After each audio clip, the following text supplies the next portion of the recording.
February 3rd, calling the roll for the Board of Control. It is now 11:07 a.m. We have Nan Baker. Here. Dale Miller. Here. Trevor Mackler serving as an alternate for Dan Brady. Here. Dave Marquardt serving as an alternate for Mike Dever. Here. Mike Chambers serving as an alternate for Armin Budish. Here. Lee Tucker serving as an alternate for the Fiscal Officer. Here. And Lenore Lockett. Here. We have a quorum. Okay. First off, let's take a look at the minutes from 1/27. Does anybody have any questions on it? Seeing none, I'll make a motion to approve the minutes from January 27th. Do I have a second? Seconded by Councilwoman Baker. All those in favor say aye. Aye. Opposed? Okay. Minutes are approved. Public comment? No public comment at this time. Contracts and awards, table items? No tabled items. New items. Moving on to new items, we have item number BC 2020-89, Department of Public Works, recommending an award on requisition 47634 and enter into a contract with Great Lakes Testing LLC in the amount not to exceed $7,435 for maintenance and testing on 6 dry type transformers, 6 switches, and 18 surge arresters in the Cuyahoga County Justice Center. And it's for the period January 13th, 2020 through December 12th, 2020. Good morning, Matt Reimer with the Department of Public Works. This is a supporting procurement for an ongoing capital project that has multiple contracts and multiple procurements along with it to bring our Justice Center electrical distribution system within compliance with NFPA 70B, which is the recommended practice for electrical equipment and maintenance. This project is a $150,000 project, of which we've been appropriated $74,000. So this is a supporting procurement of that level of project. Consistent with my advance notification and with apologies, this item was mistakenly scheduled and performed on January 21st through January 23rd, consistent with the proposed contract terms. Thank you, Matt. Are there any questions for Matt? Seeing none, I'll make a motion to approve. Do I have a second? Seconded by Mr. Mackler. All those in favor say aye. Aye. Opposed? Item approved. Thank you. Item number BC 2020-90, Department of Public Works, submitting a facility construction agreement with CSX Transportation, Inc. in the amount not to exceed $1,000 for right-of-way to relocate an existing 36-inch water line in connection with the replacement of Memphis Road Bridge, number 0062, over CSXT Railroad in the city of Brooklyn. Nicole English with Public Works. So this is agreement so that we can construct the water line related to Memphis Road Bridge. So this is separate from the typical agreement with CSX, just in the sense that we have to put this water line in, which will then be owned by the city of Cleveland. So that's why it's called this facility construction agreement. And it's $1,000 in order to use it, their right away to put it in during construction. And this is paid for out of road and bridge funding. Okay, thank you. Any questions for Nicole? Seeing none, I'll move to approve. Do I have a second? Seconded by Mr. Miller. All those in favor say aye. Aye. Opposed? Item approved. The next item, item number BC 2020-91. It's a two-part item. Department of Development, A, submitting an RFP exemption on requisition 47714, which will result in a payment to Greater Cleveland Partnership in the amount of $35,000, and it's for operational support of the Cuyahoga County Community Improvement Corporation for the period February 3rd, 2020 through December 31st, 2020, and B, recommending the payment in connection with said RFP exemption. Thank you. Paul Hertig with the Department of Development. This operating support is payable to Greater Cleveland Partnership.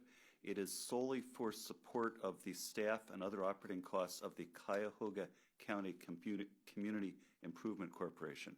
As noted in the briefing, and I think I answered a question on this, we have not provided this support in the past. There has been revenue available up till now because of the fact that the Community Improvement Corporation has other powers, including issuing revenue bonds. So for many years, the revenue from the bonds has supported their operations. That revenue has now been exhausted, which is why we've been asked to contribute. And we are actively discussing with the CCCIC, with the Greater Cleveland Partnership staff that support it, whether there's additional activities it can do to generate some additional revenue going forward. Their main value to us right now is they are the expert review body we use to review our economic development loans. Their board serves as our loan review committee, but as I noted, there are additional powers we are discussing with them. At this time, I would like to state that Mike Chambers is going to be recusing himself as he serves on the board of the CCCIC Corporation. And if you have any questions, go ahead. Dale Miller? The loan review process is very important to the county, so I move for approval. Do I hear a second? Oh, I'm sorry, go ahead. I'll second. I just have some questions prior to that. Paul, just so my understanding, this $35,000 is going to go towards a staff member at GCP? It's not a full salary, but there's a portion of staff time. It's Sean DeVis who staffs the work. And then what is the rationale or the need to utilize GCP versus using a Department of Development staff member or someone within the law department or anyone at Cuyahoga County? Why can't they staff the CCIC? Sure. This issue has come up in the past. There have been discussions at the leadership level where it was felt that it was appropriate to continue to have the Greater Cleveland Partnership have an active role in the Community Improvement Corporation. So it's not something that could easily or quickly be changed without that leadership level discussion. It has partly to do with strategic relationship between Cuyahoga County and the Greater Cleveland Partnership as being one of the functions that's housed there. The actual record keeping is part of it, but the other part of it, as I indicated, is the desire that there could be additional strategic economic development activities, which the CCCIC has some additional powers and in some cases is able to move in a way slightly different than the county itself. But from a strategic standpoint, with or without this $35,000, I mean, we do have I think a pretty good relationship with the GCP in terms of coming up with economic development packages for businesses and whatnot, and trying to attract other businesses. I'm not sure why we would pay $35,000, and I get it's not your decision, but $35,000 for operational support for someone, in essence, that record keeps and clerks the meetings when we have that capability in-house. And I mean, I think GCP would still be a partner in this process with the CCCIC without the operational support here. It's certainly something could be explored for the future. They originally asked for a 3-year commitment. We reduced it to 1 for precisely the reason we didn't want to lock ourselves in. And part of the discussion, quite frankly, is we'd like to see some additional value. As Councilman Miller stated, the loan review function is very important, but we would like to see some additional value as well. And do we give the Greater Cleveland Partnership any operating support, not connected with this throughout we give them operating support every year, right? The Civic Connection is $25,000 per year. That's been approved for 2 years, including this year it was pre-approved. And in addition to that, the Commission on Economic Inclusion, which is housed at the Greater Cleveland Partnership, separately, we've provided $50,000 a year for the past 2 years, and we're entertaining their request for an additional $50,000 this year, which will come to this body. That work's a little bit different. That work is essentially coordinating services to minority businesses, and it's very much bound up in their greater initiatives around minority business. And do you think the likelihood of that coming do you think the Department of Development is going to recommend that $50,000 again? We intend to, subject to getting the right paperwork and, of course, bring it here for approval. I think your point about trying to expand the relationship in terms of them being a strategic partner in this is important, because I think we can handle the clerking aspect and the record keeping of what role they provide, particularly that one staff person. But if you're able to expand the other services, I think that would be important to this contract, because that's a different type of services they would be helping us with. Agreed. Nan Baker? Thank you for those answers. That was interesting to know. The $35,000, is that typically what the revenue brings in through the other source of revenue that has now been exhausted? I have not audited this in detail. My understanding was there was lump sum income because when bonds are issued, there's typically an issuance fee, so that it's been a process of working through a stock of money that existed, and last year it ran out. So how do we know that our contribution of 35,000 isn't more or less? Is it just an amount that we know will pay for a staff person? We have received a budget, which I'd be happy to share, that justified that figure.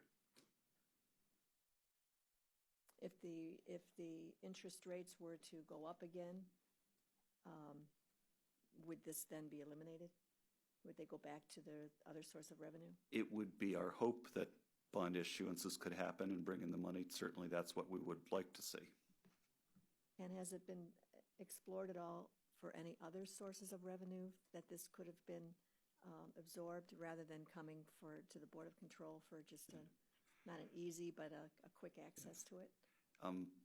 I do not know that information. I know the request was made to the county. I do not know what other requests they might have made. And is this coming out of the Economic Development General Fund? It's from, yes, it's not the Economic Development Fund, it's from Development's budget, which is a general fund budget, but it's the Department of Development's budget.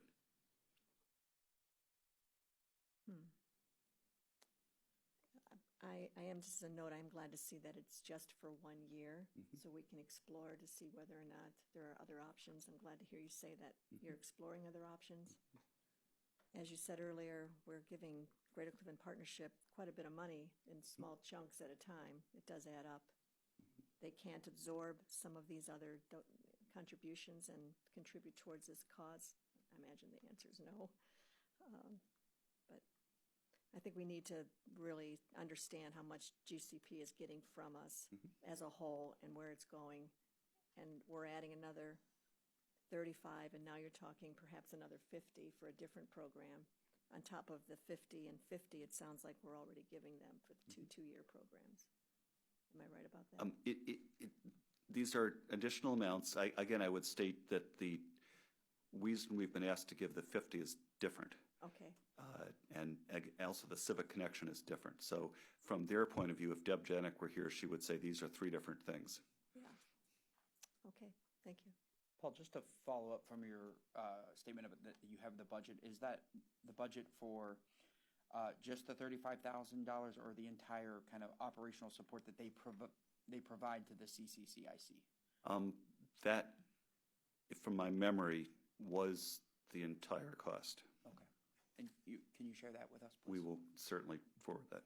Thank you. Are there any other questions?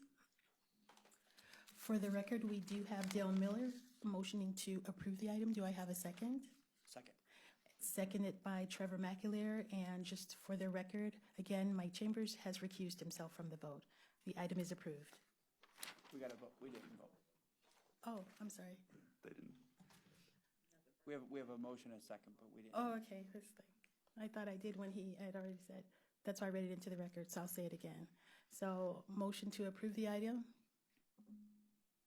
Aye. Dale Miller, because I said that. Okay, and then seconded by Trevor McAleer. Right, he had, just to state for the record, he had stated beforehand, he motioned to approve the item. Yeah, we just got to say all those in favor. Oh, I'm so sorry. All in favor of this item being approved? Aye. I so moved. I apologize. Thank you. Thank you. Next item, item number BC 2020-92, Department of Information Technology submitting an amendment to a contract with Infor Public Sector, Inc. for information technology services and solutions for the Enterprise Resource Planning System. And it's for the period October 27, 2016 through October 26, 2021 to modify the scope of services to implement the Strategic Sourcing and Procurement Contract Management modules.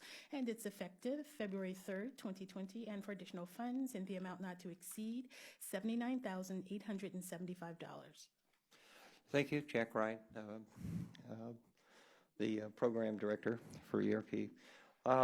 This item is a result of the design sessions that were run in what's called a conference room pilot for identifying what the requirements are for this next piece of the Procurement GoLive. The first phase of Procurement GoLive is live today. The second phase includes strategic sourcing, which is the vendors-facing side of this, and the actual management of putting contracts together interactively in the Infor system. The $79,875 is to do work primarily on the customized approval process that to meet the county's requirements for that. It sort of mirrors what we already do in purchase orders, except on the contract side.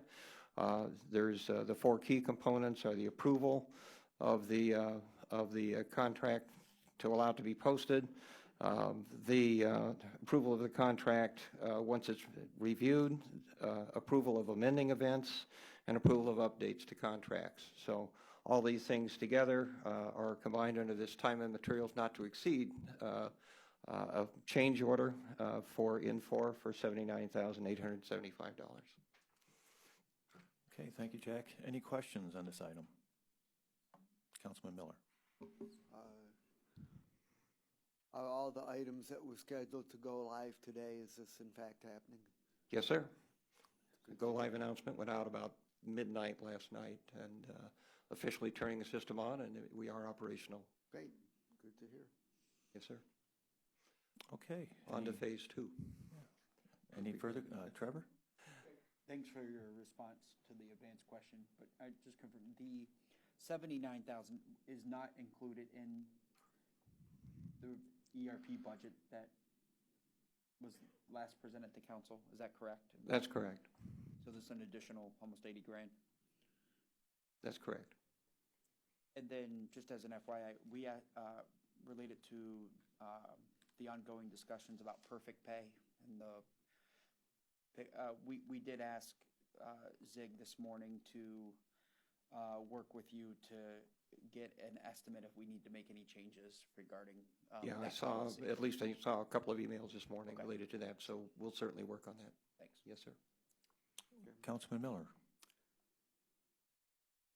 To keep this project moving along, I move for approval on the item.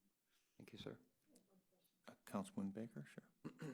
Just to understand, this, according to the answer, is not unexpected. So we knew that there was going to be more money needed, but we couldn't properly forecast it because we had to get to a certain point before we could. The normal process is to go through, and we're going through that methodology now, to go to the design process, identify potential changes that we need to make to adapt the product to what we need. There were actually, I think, 15 or 16 things identified. Only the things that were bare minimum required for GoLive are included in this and would be included going forward. Is there any other, I guess I would call this somewhat of a surprise. Is there any other surprises along the way that we could be adding to a total that we thought was complete? We do have some modules still going through some final design.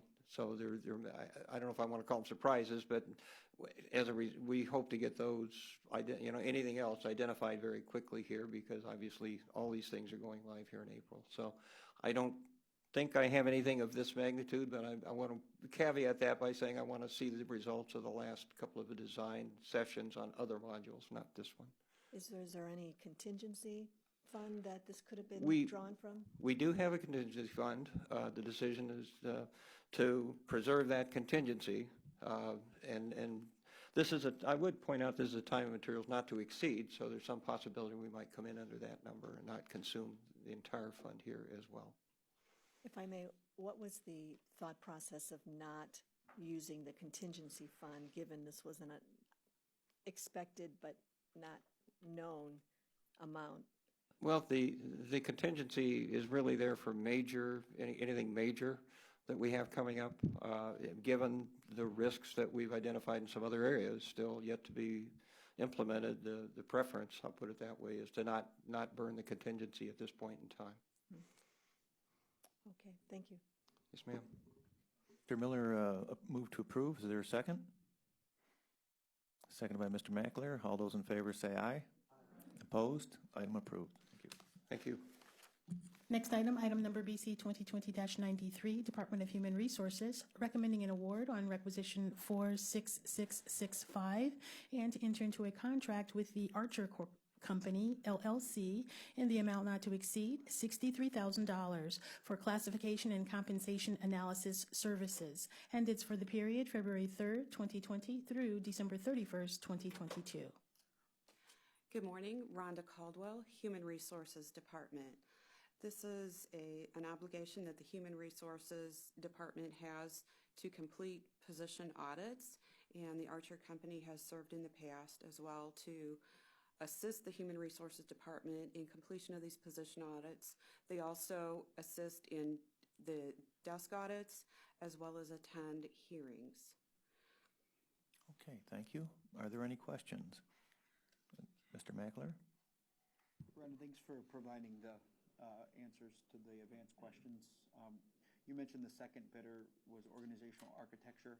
What do you know offhand, or could you get me the difference in the bidding amount from what Archer was versus organizational? We can get that information. Were they sure. more? Do you know offhand? Yes. Okay. Let me know when you get your. Thank you. Okay, any further questions? Seeing none, I'll move to approve. Is there a second? Seconded by Mr. Mackler. All those in favor say aye. Aye. Opposed? Item approved. Next item. Next item, item number BC 2020-94, Department of Public Safety and Justice Services, recommending an award on requisition 47001 and enter into a contract with Golden Ciphers, Inc. in the amount not to exceed $46,961.68 for the CISA Rites of Passage program in connection with the fiscal year 2020 Title II Formula Juvenile Justice and Delinquency Prevention Grant. And it's for the period October 1st, 2019 through September 30th, 2020. Good morning, Mary Beth Vaughn from Public Safety.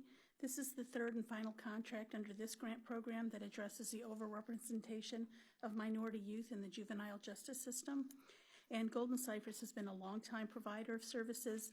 They do their Rites of Passage program. They teach life skills. They have a mentoring program. They also offer exposure trips.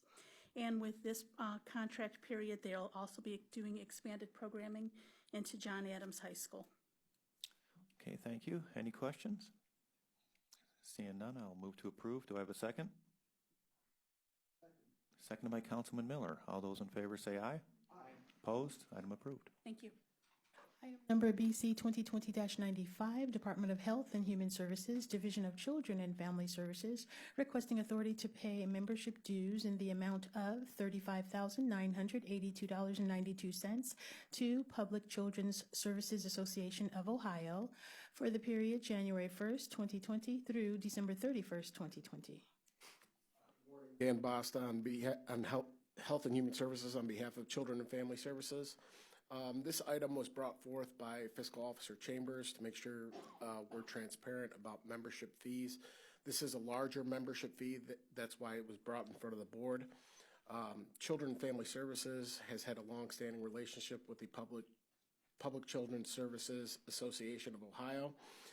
They're a governing body that advocates for child welfare. They give best practices on child welfare and social work.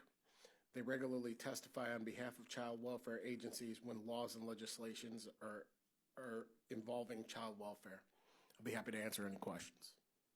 And just so you know, the membership queues come through me, and it was a pretty big amount, and I just thought it was proper for the board to have a look and a question if there was any. So, are there any questions for Dan?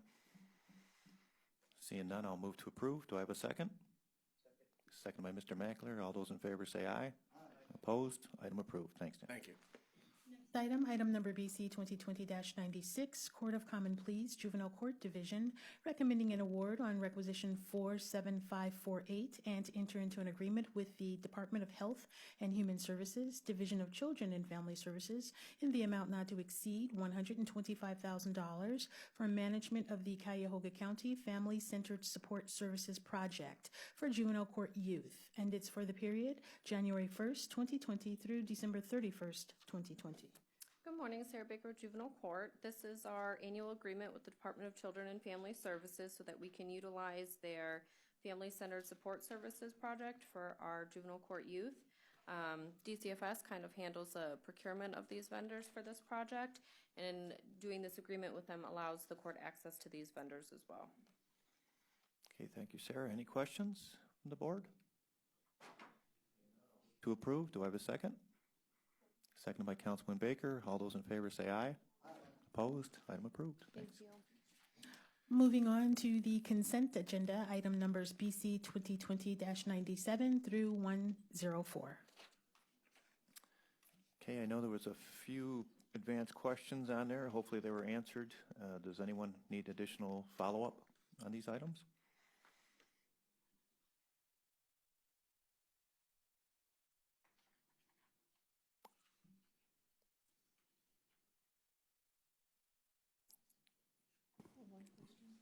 Councilwoman Baker. Trying to read some of the explanations on the BC 2020. Let me make sure I got it, 98. It says that this is for matching funds for operations and safety program, but in the response, we're actually purchasing a vehicle. So how Correct. should that have been, perhaps, is this entire amount going towards that vehicle? No, actually, when East Cleveland, this is the Assistance to Firefighters Grant Program is administered through FEMA. So East Cleveland applied directly to FEMA, and they were awarded funding for an ambulance and turnout gear and some response equipment. And turnout gear are the hoods, gloves, helmets, jackets, and pants used by the firefighters, Okay. as well as hoses, nozzles, fire hooks, and ventilators. Okay. But they ran into a problem. They ordered their ambulance, but they had some manufacturing delays, so FEMA gave them an extension. So in turn, they're just asking for an extension on the local match reimbursement. Okay, and is this the 3-month extension? That's correct. Okay. Actually, I think it's longer. We're going to April 30th of 2020. This contract actually ended October 31st, but East Cleveland forgot to tell us until December 12th. Okay, thank you. Okay. Is there any other questions? Mr. Mackler? Mr. Chairman, not a direct question on item 101, but an overall question, probably best directed might be to you for credit card processing services. On today's Finance Committee meeting, the Treasurer's Office has their credit card processing services contract that, as you know, goes back to 2015. Yeah.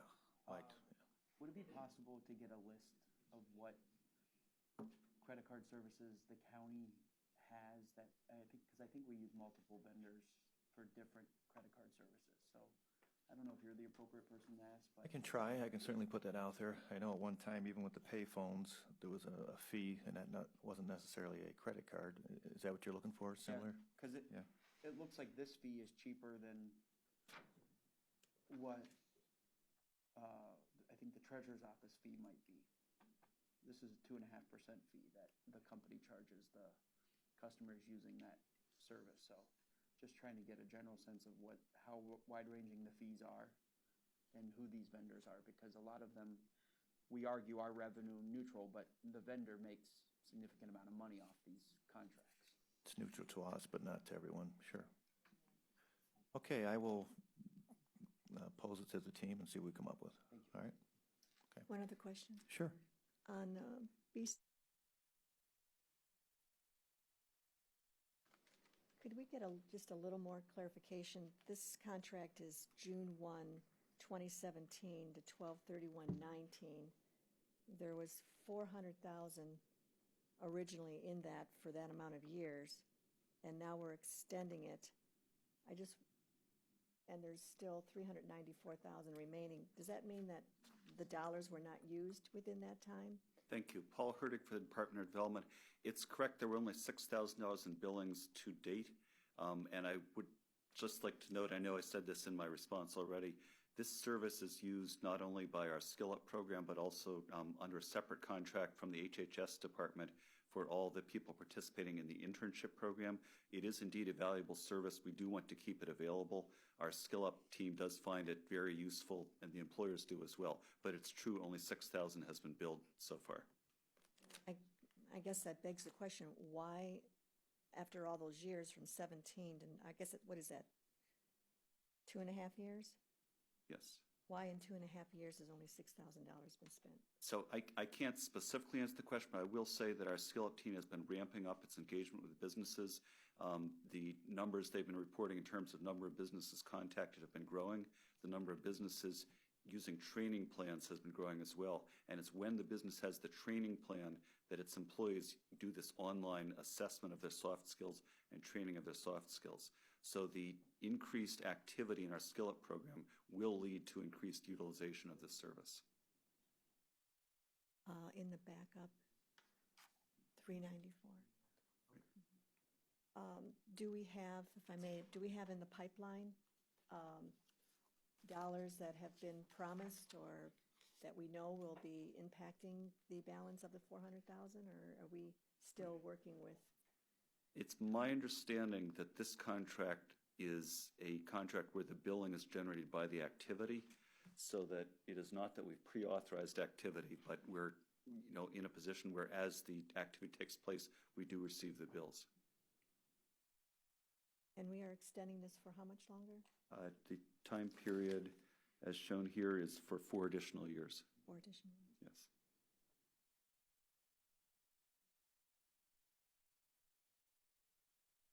Okay, I guess I can't ask more than that. Thank you.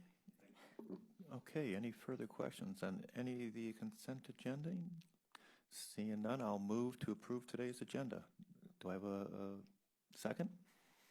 Second by Mr. Mackler. All those in favor say aye. Aye. Opposed? Item approved. Consent agenda. Okay, no further items. We do have other business. A mission critical item. Department of Health and Human Services, Division of Children and Family Services, recommending an award on requisition 47984 to East Way Behavioral Health in the amount not to exceed $24,999.99 for residential treatment services for the period January 14th, 2020 through May 14th, 2020. And the funding source is the Health and Human Services levy. Good morning, Emily Lockshine, Health and Human Services, on behalf of Children and Family Services. Presenting a mission critical this morning for a 12-year-old male placed at Eastway Behavioral in Dayton. This youth has been diagnosed with mood dysregulation, has a history of being highly disruptive, profanity use, physical aggression. He has threatened to physically harm other youth and has destroyed property. So he requires a level care 6, which is a fairly high level of care which Eastway provides. And additionally, this provider specializes in a safe healing environment for elementary school age boys who have experienced abuse and neglect, severe emotional and behavioral issues, or have been in and out of local school or juvenile systems. Thank you. I'm going to motion to amend today's agenda to allow for this mission critical item. Do I have a second? Seconded by Councilman Baker. All those in favor say aye. Opposed? Okay, it's been amended and added. Are there any questions? Yes. Councilman Miller. How old is the child? He's 12. And do we anticipate that this child is going to be in our care through age 18, or are we hoping that we're not going to have that long of a Sure. required? Our goal is always to be able for youth to have successful treatment and then be able to be returned into the community and with their family. And this particular provider does use trauma-informed care, which results in positive outcomes for victims of trauma and allows children and families to help them heal and transition back to the home, school, and community. So we're hoping through this placement that will be able to happen eventually. And what's the cost per month? I have a per diem of $235. $235? Yes. So that's about $7,000 a month. And $235 is a fairly low per diem rate, especially for this level of care. It's not cheap. No. Okay. Okay, any further questions? Mr. Mackler. Good morning, Emily. Is the plan to put Eastway Behavior Health or the new vendor on the master contract? Did you say that? I'm sorry, I might have missed that. Yes. Thank you. Okay, any further questions? Seeing none, I'll make a motion to approve this mission critical item. Do I have a second? Second. Second by Mr. Mackler. All those in favor say aye. Aye. Opposed? Okay, item approved. Thanks. Thank you. Any other business? No other business at this time, Okay, no more comment? and no public comment. Well, then I'll make a motion to adjourn. Do I have a second? Second by Councilman Miller. All those in favor say aye. Opposed? We're adjourned. Thank you.